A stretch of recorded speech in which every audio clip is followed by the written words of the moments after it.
ఆత్మ ఏం చేద్దే, నువ్వు ఇట్ట ఉంటే నీకు రోగాలు అవుతాయి అని చెప్పేసి ఆత్మ రోధం చేస్తాను.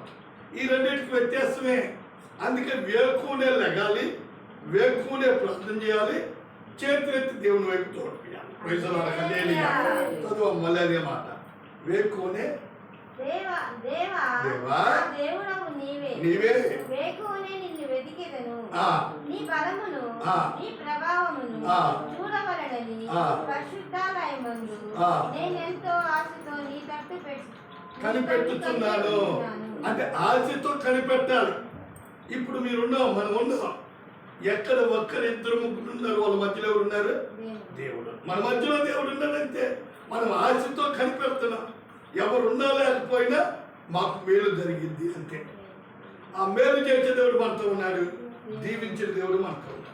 కనుక మేలులు ఎలా జరుగుతాయి అంటే ఊహించిన రీతిలో మేలు దేవుడు చేస్తాడు. ఒక ధనికుడు ఉన్నాడు, ఎంతో ఆస్తి కొట్లు నిండా ఉంది.